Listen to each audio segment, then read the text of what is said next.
우리 앞에 놓여 있는 성경에는 진리의 말씀이 담겨 있습니다.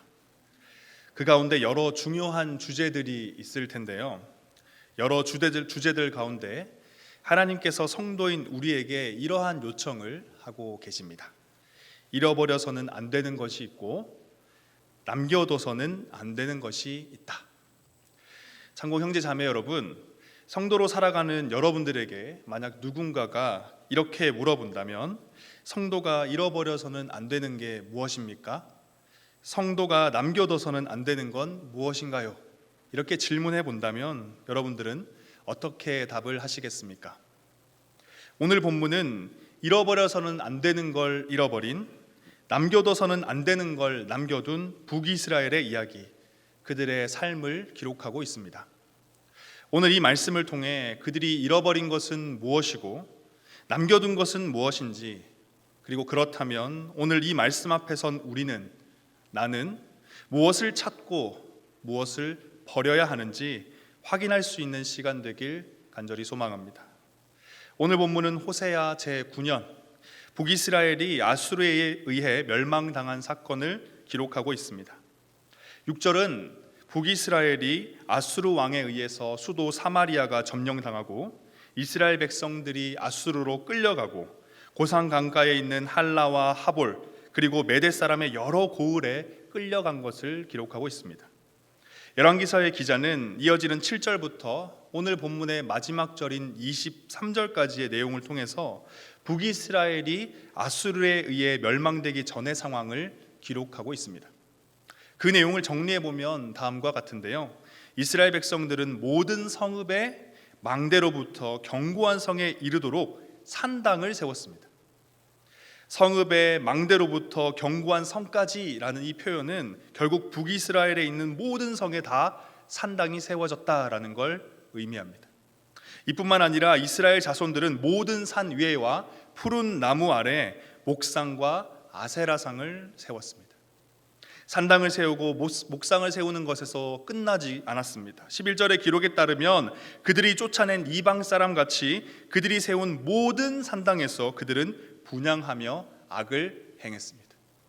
북이스라엘 백성들이 하나님 앞에서 행했던 이 악한 기록은 여기서 또 끝나지가 않습니다. 16절, 17절인데요. 함께 보겠습니다. 그들의 하나님 여호와의 모든 명령을 버리고 자기들을 위하여 두 송아지 형상을 부어 만들고 또 아세라 목상을 만들고 하늘의 1월 성신을 경배하며 또 바알을 섬기고 또 자기 자녀를 불 가운데로 지나가게 하며 복술과 사술을 행하고 스스로 팔려 여호와 보시기에 악을 행하여 그를 경노하게 하였으므로. 23절은 하나님 앞에서 계속해서 반복적으로 심각한 죄를 지은, 그래서 하나님을 분노케 한 이스라엘 백성들의 결말을 기록합니다. 23절 우리 함께 읽어보겠습니다. 여호와께서 그의 종 모든 선지자를 통하여 하신 말씀대로 드디어 이스라엘을 그 앞에서 내쫓으신지라. 이스라엘이 고향에서 아수르에 사로잡혀 가서 오늘까지 이르렀더라. 하나님께서 모든 선지자들을 통해서 하신 말씀대로 드디어 이스라엘을 그의 앞에서 내쫓으셨다. 이 한 문장 안에 하나님의 마음이, 이스라엘 백성들을 향한 그분의 깊고 깊은 사랑과 답답한 마음이 담겨 있습니다. 자신들이 지금 어디로 가고 있고 어디를 향하고 있는지 깨닫지 못한 채 끊임없이 계속해서 죄를 지으며 살아가고 있는 이스라엘 향해서 하나님께서는 끊임없이 계속해서 그들의 길을 돌이키라, 그들의 죄를 회개하라고 수많은 선지자들을 보내시면서 간절히 요청하셨죠. 하지만 여전히 죄의 길에서 돌이키지 않았던 이스라엘 백성들에게 하나님께서는 최후의 수단, 마지막 카드를 꺼내드십니다. 아수르라는 한 나라를 통해 북이스라엘을 멸망시킴으로써 그의 백성들을 죄의 길에서 의의 길로, 죽음을 향해 달려가던 인생에서 생명을 향해 달려가는 인생으로 만들기 시작하십니다. 드디어 이스라엘을 그의 앞에서 내쫓으셨다라는 표현은요, 그 앞에 기록된 21절 이스라엘을 다윗의 집에서 찢어 나누심에라는 표현과 함께 그의 백성을 구원하시기 위해 아수르를 통해 북이스라엘을 멸망이라는 고통스러운 선택을 할 수밖에 없으셨던 하나님의 이 절절한 사랑, 가슴 아픈 눈물을 잘 드러내고 있습니다. 창공 형제 자매 여러분, 오늘 본문을 포함해서 열왕기하 17장 1절부터 23절의 이 전체적인 구조를 한번 살펴보면요, 우리가 이미 확인한 것과 같이 1절부터 6절까지는 북이스라엘의 멸망 직전 상황과 멸망 사건을 기록하고 있고, 그리고 이어지는 7절부터 23절에서는 하나님 앞에서 북이스라엘이 어떤 모습이었는지, 다시 말해 그들이 멸망당할 수밖에 없었던 이유가 무엇인지를 굉장히 길게 그리고 자세하게 기록하고 있습니다. 그런데 이런 전체적인 구조를 살펴보다 보면 7절과 22절, 다시 말해서 북이스라엘의 멸망 이유를, 원인을 기록한 이 부분, 7절부터 23절까지의 이 부분에서 가장 마지막 부분이 우리의 눈길을 사로잡습니다. 7절과 22절 다시 한번 보겠습니다. 먼저 7절입니다. 이 일은 이스라엘 자손이 자기를 애굽 땅에서 인도하여 내사 애굽의 왕 바로의 손에서 벗어나게 하신 그 하나님 여호와께 죄를 범하고 또 다른 신들을 경외하며, 이번엔 22절입니다. 이스라엘 자손이 여로보암이 행한 모든 죄를 따라 행하여 거기서 떠나지 아니함으로. 먼저 이 7절이 눈길을 끄는 이유는 하나님 여호와에 대한 설명 때문입니다. 열왕기서의 기자는 단순히 북이스라엘 백성들이 하나님께 죄를 범했다라고 기록하지 않고 있습니다. 자기를 애굽 땅에서 인도하여 내사 애굽의 왕 바로의 손에서 벗어나게 하신 그 하나님 여호와께 죄를 범했다라고 기록하고 있죠. 하나님에 대해서 지금 굉장히 긴 수식어를 사용하고 있습니다. 그렇다면 열왕기서의 기자는 굳이 왜 하나님에 대해 이렇게 길고 긴 수식어를 붙인 것일까요? 수식하는 그 내용은 또 어떻습니까? 애굽 땅에서 인도하여 내사 바로의 손에서 벗어나게 하신 것, 바로 출애굽 사건이죠. 근데 이게 얼마나 오래전 이야기인가요? 지금 북이스라엘 백성들의 입장에서는 그 이야기는 박물관에서 보거나 역사 시간에 들을 법한 아주 오래전 이야기입니다. 지금 그들이 살고 있는 가나안 땅의 점령 이야기도 오래전 이야기인데, 요단강 건넌 이야기도 오래전 이야기고, 그 이전에 광야를 헤맸던 이야기도 오래전 이야기인데, 그보다 더 오래되고 오래된 이야기가 애굽에서 구원받은 이야기 아닙니까? 그럼에도 불구하고 열왕기서의 기자는 하나님 여호와의 이름을 기록하면서 출애굽 사건, 그들의 구원 사건을 언급한 건 그들이 잃어버렸기 때문입니다. 그들이 믿고 있는 하나님, 그들의 왕이신 하나님이 그들을 애굽 땅에서 구원해 내셨다는 사실, 당시에 가장 강력했던 애굽이라는 나라에서 가장 강력한, 세상에서 가장 강한 권세를 가지고 있던 그 바로를 무너뜨리고 그의 백성을 구원하시는 능력의 하나님, 사랑의 하나님, 약속의 하나님을 잊어버린 이스라엘 백성들을 지적하고 있는 거죠. 7절부터 23절에 기록된 이스라엘 백성들의 죄악, 산당을 세우고 우상을 만들고 그 앞에 분향하며 제사를 드리는 것, 이 모든 것은 결국 이스라엘 백성들이 하나님을 잃어버린 결과입니다. 능력의 하나님, 구원의 하나님을 잃어버리니 새로운 곳에서 새로운 우상에게서 능력과 구원을 찾기 시작한 겁니다.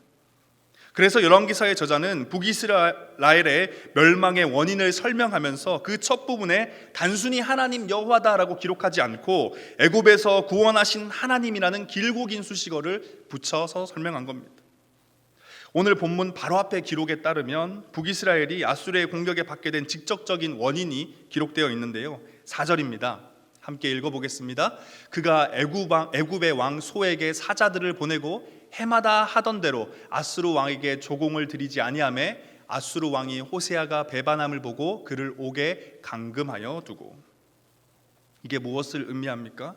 그것은 북이스라엘의 백성들뿐만 아니라 북이스라엘의 왕마저도 능력의 하나님, 사랑의 하나님, 약속의 하나님을 잃어버리고 그들을 애굽에서부터 구원해내셨던 그 하나님을 잃어버린 채 있었다라는 걸 설명하고 있습니다. 그들이 지금 아수르의 공격 앞에서 손을 내밀고 도와달라고 해야 될 존재는 애굽 왕이 아니죠. 하나님이었습니다. 하지만 이스라엘의 왕조차도 하나님을 잃어버린 상태였습니다. 그 결과 이스라엘 왕은 아수르의 핍박을 이겨내기 위해 하나님을 떠나 애굽을 선택한 거다라는 거죠. 그리고 그 결과는 무엇입니까? 사마리아가 점령당한 것입니다. 이번엔 북이스라엘의 멸망의 원인이 기록된 그 내용을 감싸고 있는 부분 중에 마지막 뒷부분인데요, 22절입니다. 22절이 눈길을 끄는 것은 여로보암이 행한 모든 죄, 바로 이 부분인데요, 여로보암이 누구입니까? 여로보암은 북이스라엘의 첫 번째 왕입니다. 그런데 열왕기서의 기자는 북이스라엘의 멸망을 기록하며 북이스라엘 자손이 나라가 망하는 그 순간까지도 그 나라의 첫 번째 왕이었던 여로보암이 행한 모든 죄를 따라서 여전히 죄를 짓고 있었다라고 설명합니다. 그래서 북이스라엘이 아수르에게 멸망당했다라고 기록을 합니다. 여로보암 왕의 즉위 때부터 마지막 왕인 호세아 왕의 시절까지 나라가 멸망할 때까지 약 200년의 시간이 있었는데요. 북이스라엘은 앞서 말씀드린 것과 같이 하나님께서 그토록 오랜 시간 동안 수많은 선지자들을 보내서 계속해서 죄의 길, 죽음의 길, 첫 번째 왕 여로보암이 걸어갔던 그 길에서 돌이켜서 하나님의 백성답게 의의 길을 걸어가라고 끊임없이 요청하셨지만 그들은 그 죄의 길을 돌이키지 않았습니다. 다시 말해 북이스라엘 가운데 첫 번째 왕 여로보암의 죄가 여전히 계속해서 200년 동안 변함없이 남아있었다라는 겁니다. 열왕기서의 저자는 북이스라엘의 멸망 원인을 기록하면서 첫 번째 왕의 죄가 마지막 왕 때까지도 남아있었다라고 기록하고 있습니다. 창공 형제 자매 여러분, 오늘 설교의 제목은 잃어버린 것과 남아있는 것인데요. 북이스라엘은 그들을 구원하신 하나님을 잃어버렸습니다. 그리고 북이스라엘은 그들 가운데 여로보암의 죄가 여전히 남아있었습니다. 그리고 잃어버리고 남아있었던 결과 하나님께서는 그들을 의의 길로 돌이키시기 위해, 구원하시기 위해 아수르를 통해 북이스라엘을 멸망시킬 수밖에 없었습니다. 여러분, 북이스라엘이 멸망한 이유는 애굽이 아니라 또 다른 제3의 나라, 그 나라와 동맹하지 못해서 정치적 실패 때문이었습니까? 그래서 아수르에게 멸망당한 것인가요? 아닙니다. 그렇다면 더 많은 사람들이 믿고 있던 당시에 유행했던 우상을 섬기지 않았기 때문이었나요? 아니면 더 많은 산당과 우상과 더 많은 제사가 드려지지 않아서였습니까? 아니었습니다. 북이스라엘의 멸망의 원인은 그들이 끝끝내 죄의 길을 돌이키지 못하고 하나님으로부터 강력한 심판을 받을 수밖에 없었던 그 이유는 그들이 구원자 하나님을 잃어버린 것, 그들 가운데 뿌리 뽑지 못한 데 남아있었던 바로 그 죄, 그것 때문이었습니다. 사랑하는 창공 모든 형제 자매 여러분, 지금 이 시간 하나님께 예배를 드리고 있는 우리는 어떤가요?